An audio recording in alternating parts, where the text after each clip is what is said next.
بسم اللہ الرحمن الرحیم۔ السلام علیکم ورحمۃ اللہ وبرکاتہ۔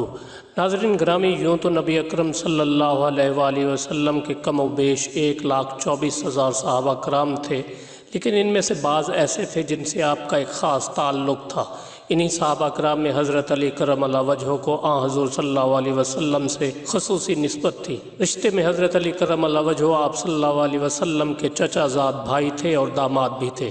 نبی اکرم صلی اللہ علیہ وآلہ وسلم کی متعدد احادیث حضرت علی کرم اللہ وجہہ کی شان میں موجود ہیں، جو آج بھی کتب احادیث کی زینت ہیں، جن سے حضرت علی کرم اللہ وجہہ کی فضیلت ظاہر ہوتی ہے۔ انہی احادیث میں ایک مشہور حدیث مبارکہ ہے کہ نبی اکرم صلی اللہ علیہ وآلہ وسلم نے فرمایا کہ میں علم کا شہر ہوں اور علی اس کا دروازہ ہے۔ گویا ایک اصول وضع ہو گیا کہ جس کسی کو بھی قیامت تک خیرات علم درکار ہوگی، اسے حضرت علی کرم اللہ وجہہ کے دروازے تک آنا ہوگا۔ آپ منبع علم و حکمت ہیں، کیونکہ جس ہستی کو نبی اکرم صلی اللہ علیہ وآلہ وسلم نے علم کا دروازہ قرار دیا تو اس کی ذہانت کا یہ عالم تھا کہ اس نے منبر رسول پر بیٹھ کر کہا کہ سلونی سلونی، کہ مجھ سے جو چاہو پوچھو میں جواب دوں گا۔ حضرت علی کرم اللہ وجہہ کی ذات گرامی سے بے شمار واقعات منسوب ہیں کہ جب بظاہر پیچیدہ معاملات اور سوالات کے جوابات جید صحابہ کرام نہ دے سکتے تو آپ رضی اللہ تعالیٰ عنہ چند لمحوں میں اپنی کمال ذہانت سے معاملات کو حل فرما دیتے۔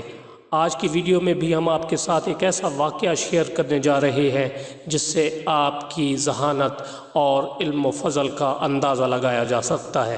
لیکن ویڈیو میں آگے بڑھنے سے پہلے آپ سے ایک چھوٹی سی گزارش ہے کہ اگر آپ نے ہمارا یہ چینل ابھی تک سبسکرائب نہیں کیا تو جلدی سے اسے سبسکرائب کر لیں، اور اگر ویڈیو اچھی لگے تو اسے لائک اور شیئر بھی ضرور کر دیں۔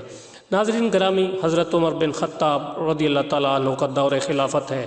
آپ اپنے عدل اور انتظامی سخت گیری کی وجہ سے مشہور ہیں۔ ان کے زمانہ خلافت میں ایک لڑکے کو زنا کے جرم میں سزا کے لیے لے جایا جا رہا تھا، لیکن لڑکا اونچی اونچی آواز میں چیخ و پکار کر رہا تھا کہ میں بے گناہ ہوں، مجھے سزا نہ دی جائے۔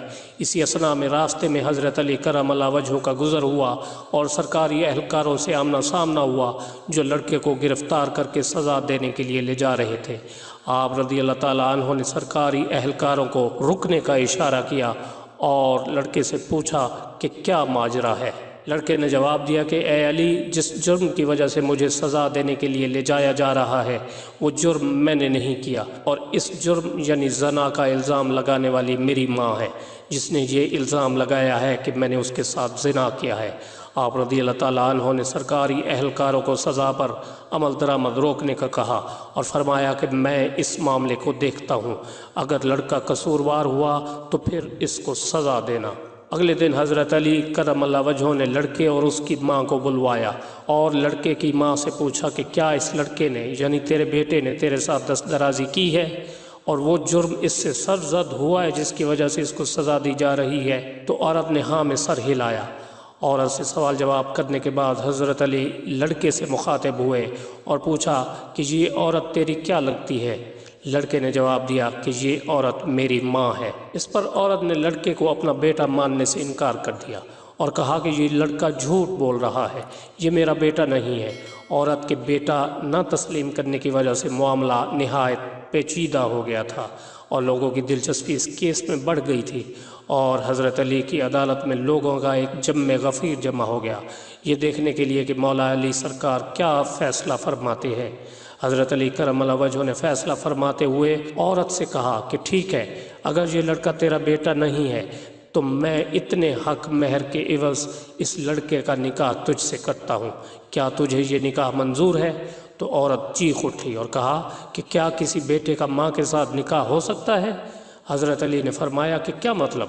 ابھی تو کہہ رہی تھی کہ یہ لڑکا میرا بیٹا نہیں ہے، اور اب کہہ رہی ہے کہ کسی بیٹے کا ماں کے ساتھ نکاح کس طرح ہو سکتا ہے؟ عورت نے جواباً کہا کہ اے علی، یہ لڑکا واقعی میرا بیٹا ہے۔ اس پر حضرت علی نے فرمایا تو پھر کیا یہ ممکن ہے کہ ایک بیٹا اپنی ماں کے ساتھ زنا کرے؟ اس پر عورت نے جواب دیا کہ ہرگز نہیں۔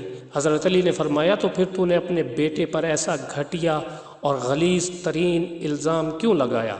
عورت نے جواب دیتے ہوئے کہا کہ اے علی، میری شادی چھوٹی عمر میں ایک امیر شخص سے ہوئی تھی جس کی بہت زیادہ جائیداد تھی۔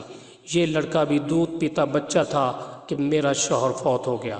اس پر میرے بھائیوں نے کہا کہ یہ لڑکا تو اپنے باپ کی جائیداد کا اکلوتا وارث ہے، لہٰذا اس کو کہیں چھوڑ آؤ۔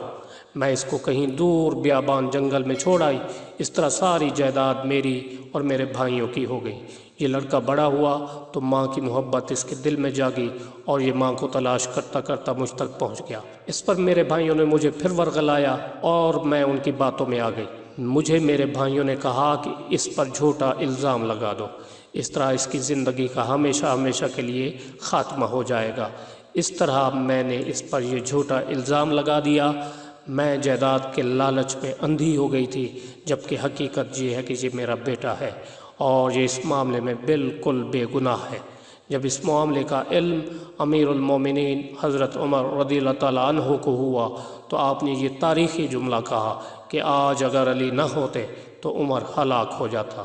ناظرین گرامی، یوں حضرت علی کرم اللہ وجہہ نے اپنی ذہانت اور کمال علم کی وجہ سے ایک پیچیدہ مسئلے کو حل کرتے ہوئے ایک بے گناہ کو سزا ہونے سے بچا لیا۔